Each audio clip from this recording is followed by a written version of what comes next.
Hey, oozes and bunnies. This is a preview of the most recent Party Planning, an extra podcast that the Join the Party crew makes for our Patreon. If you want to listen to the whole thing, go to patreon.com/jointhepartypod. Check out this preview.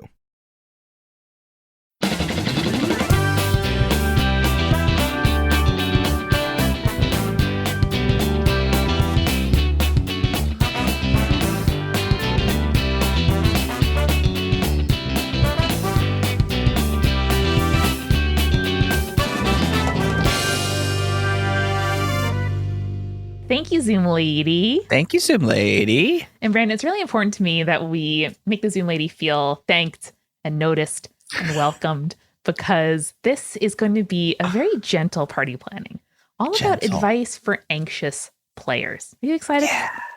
I am properly excited. You're medium excited, not too excited. I know I've talked a lot about my anxiety becoming a player and doing that process on microphone, and just, generally a personality trait and thing in my life. How do you feel about playing your role and self as a player? Have you had experiences at tables in the past where you or someone else at the table was an anxious player?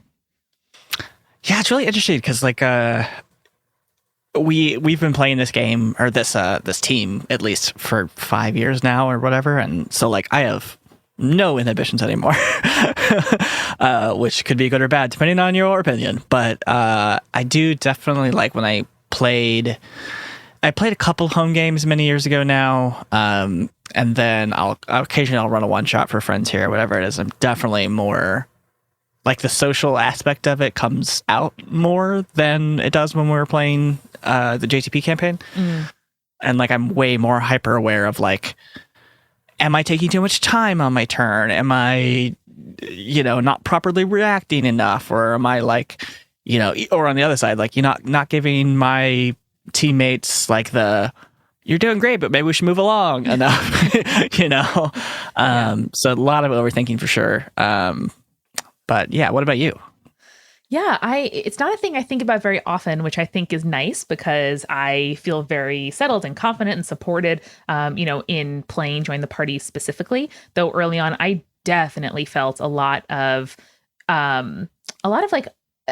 pressure and obligation to sort of live up to the team and to, create characters and then play the characters or my character to the greatest extent possible to get the objective done for the team. But now I think it truly is a function of experience that I realized that failing a mission isn't bad. And I know we talked about this a lot in the after parties for the campaign, but especially in Monster of the Week, failing a role is really interesting and isn't a failure as a person. But I know that there are a lot of people out there, who worry about different aspects of this, in some ways, very high pressure social scenario where you're not just hanging out with people, but also, doing a thing that you can succeed or fail at. And there's almost two levels of social interaction of doing it in the game and then doing it just with the people that you're in the room with. And it is, high pressure, especially for people, who are probably nerds or geeks and, might not necessarily find that super breezy and unstressful.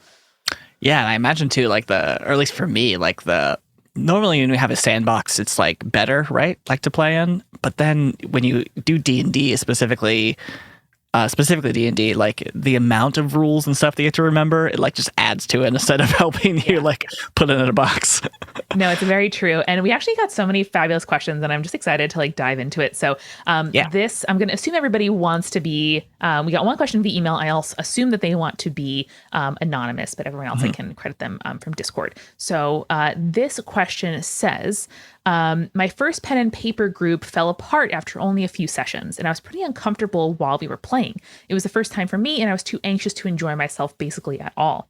My question is, what's a good place to start if you're new to playing D&D type games in general and feel like you can't ask any questions because the group is more advanced than you are? How do you feel comfortable with the character you're playing, and is there a way to ask questions in game without showing you're a complete newbie? Is there something that helped either of you access the fun and creative parts of playing instead of worrying about holding the group back? Well, I'd be curious that's a great question. Yeah, thank you. And I'd be curious to see what your thoughts are, Amanda, because I feel like that kind of described your first season. No, it definitely did. And part of what helped me is just naming it and avowing and saying, I'm really nervous and feel a lot of pressure not to hold the group back, people, and, let people reassure you. And another part that Brandon, I know you advocate for, and I have found very helpful, is to, say the thing you're worrying about. And by naming it, by putting it out there, it is on the table. You can actually talk about it instead of carrying it around as a secret fear.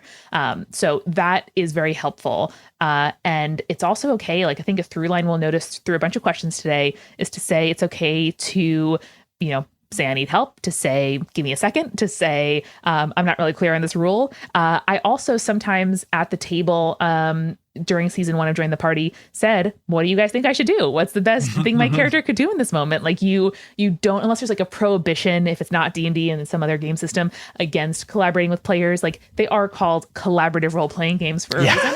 And you are allowed to say, guys, I am learning, what is the best thing for me to do right now? What would you recommend? What would be fun? And make it clear that you're kind of open to collaboration, because that'll make you feel less alone and also make the team, like, I think if resentment builds up, it's because somebody is being inflexible or won't ask for help, or, is taking a long time to take their turn, but is kind of being obstinate about it, or kind of won't, like, they're not open to speeding that up to help everybody else's fun. And generally people feel close to you if they can help you, and if you do something together.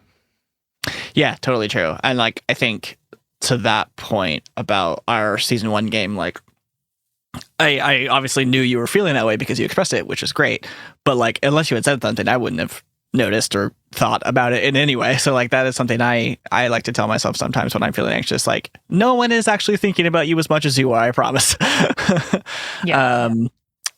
And I also think on the flip side of that, I think this is something, and unfortunately it doesn't help the question asker, but the DM, the GM, and the other players, like, if they're aware that there's a newbie in the group, like, please be nice and helpful, and like, ask them don't just assume what they want or need, like, ask them what they want to need. And if you're the DM, like, make sure that is communicated to the rest of the team. And like, I mean, like, all the good social stuff that you would hope people did for you in your first game, like, do it for that person. Yeah, I think that's a pretty like sacred responsibility of the GM to do. Exactly. And I mean, there are few things that I enjoy more than explaining things to people. Like, I love telling people answers to questions that they need to know. Like, if somebody asks me for help with something I know how to do, like, there's no better feeling. For sure. And so I have like the times where we've played with people where either, I know the game system that they don't know, or, we have played games with patrons, things like that. I love the opportunity to show somebody a thing I find really fun. And so I think that saying to a group that's more experienced than you are, this is my, first or second or third time doing this, or, I'm new to this class, or I'm new to this setting, whatever, and just be like, I'm so stoked to learn. If you have any tips, let me know, or just say like, hey, I'm new to this. Like, thank you for your patience as I like stumble around like a newborn foal, like that. My tactic is to do a little bit of self-deprecating humor. It doesn't have to be yours. But just to say, like, being the new person in a group of advanced people, quote unquote, doesn't mean that you're going to like hold them back or ruin their fun. I, for one, find it really interesting and lovely, and like reminds me of why I love the game. Yeah. And for experienced players, like, having someone in your group who is seeing the game with fresh eyes can like unlock new things for you too. So it can be an advantage. Yeah. 100%. Here is a question from Cece in Discord. How do I deal with frustration with goofier or less focused players on a serious-ish campaign? I'm nervous my co-players are frustrated at me or my PC for pulling them out of their antics. That was great. My favorite part was the accent work. If you like that, you gotta hear the rest of Party Planning by joining the Patreon at patreon.com/jointhepartypod.